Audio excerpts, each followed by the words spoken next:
कहानी की शुरुआत एक ऐसी रहस्यमयी दुनिया से होती है जो धरती की सतह से हजारों किलोमीटर नीचे छिपी हुई है। यहाँ आसमान से लेकर गहरे पानी तक हर जगह खतरनाक जीवों का आतंक फैला हुआ है।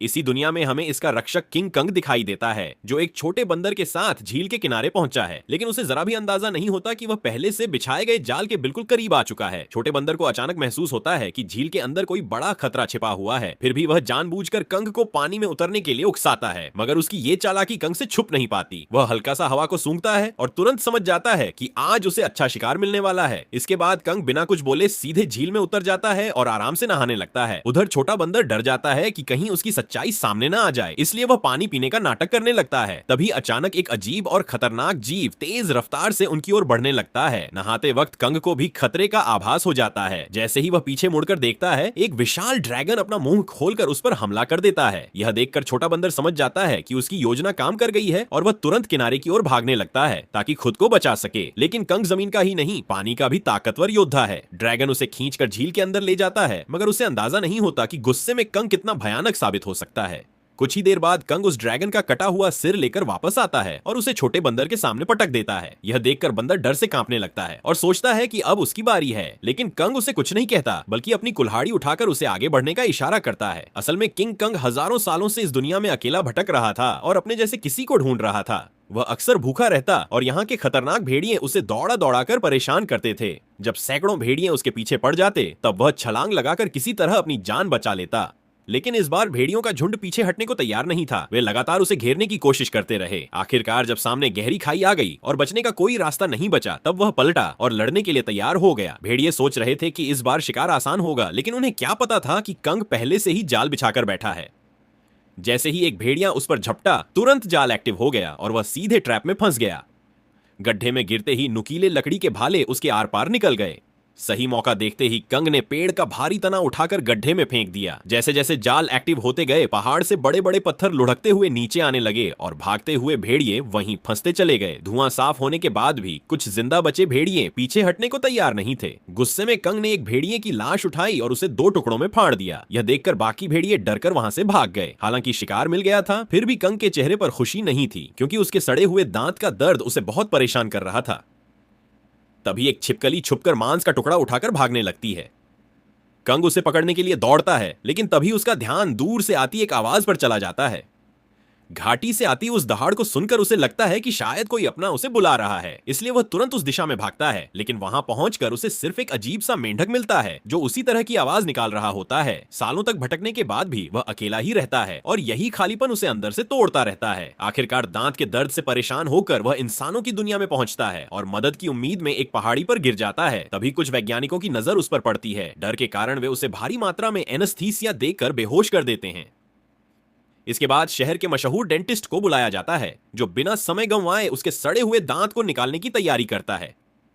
मजबूत स्टील के तार से दांत को बांधा जाता है और जैसे ही स्पेसक्राफ्ट ऊपर उठता है, एक झटके में उसका विशाल सड़ा हुआ दांत बाहर निकल आता है।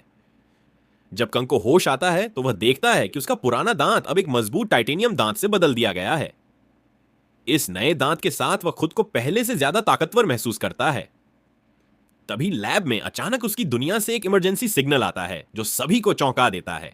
सच्चाई का पता लगाने के लिए वैज्ञानिक तुरंत एक रेस्क्यू टीम बनाते हैं और कंग के साथ पोर्टल के जरिए उसकी दुनिया में प्रवेश करते हैं। जैसे ही वे आगे बढ़ते हैं, उनका स्पेसक्राफ्ट तेज रफ्तार से नीचे की ओर खींचने लगता है और कुछ ही पलों में वे उस रहस्यमयी दुनिया में पहुंच जाते हैं। घर पहुंचते ही कंग देखता है कि उसका खाना गायब हो चुका है। वह तुरंत अपनी कुल्हाड़ी उठाता है और चट्टानों की ओर बढ़ता है। वहां उसे एक गहरी दरार से हल्की नीली रोशनी निकलती दिखाई देती है, जो उसका ध्यान खींच लेती है। सच्चाई जानने के लिए वह बिना सोचे उस गहराई में कूद जाता है। अंधेरे में पहुंचते ही उसकी कुल्हाड़ी अपने आप चमकने लगती है। रोशनी पड़ते ही उसे चारों ओर अजीब चमकदार पत्थर दिखाई देते हैं, जो उस रोशनी पर प्रतिक्रिया कर रहे होते हैं। तभी अचानक दूर से एक भयानक दहाड़ सुनाई देती है। वह उस आवाज का पीछा करते हुए झरने के पार पहुंचता है, जहां उसे एक नई छिपी हुई दुनिया दिखाई देती है। धीरे धीरे आगे बढ़ते हुए उसे एक अजीब सी बदबू महसूस होती है, जो उसे अपनी ओर खींच रही होती है।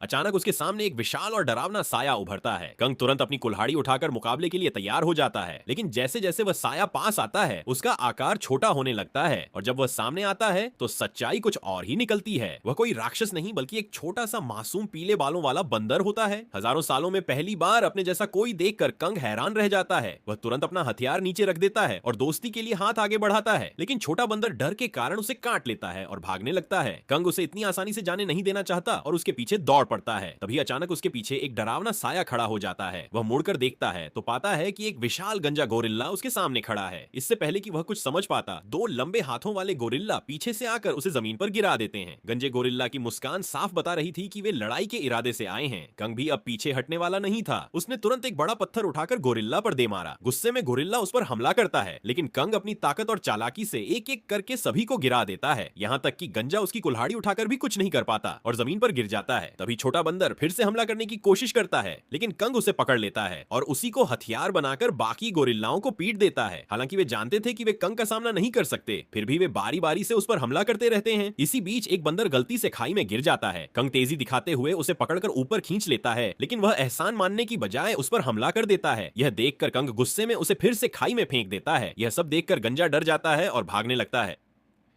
कंग पत्थर उठाकर उसकी ओर फेंकता है जो सीधे उसके सिर पर लगता है। चोट लगने के बावजूद वह पीछे देखे बिना वहां से भाग जाता है। इसके बाद कंग पेड़ों के बीच छुपे बंदर को पकड़कर बाहर निकालता है और उसे जमीन पर पटक देता है। फिर वह जमीन से गंजे का गिरा हुआ चाकू उठाता है और छोटे बंदर को इशारा करता है कि वह उसे गोरिल्लाओं के ठिकाने तक ले जाए। मजबूरी में छोटा बंदर आगे आगे चलता है और कंग उसके पीछे।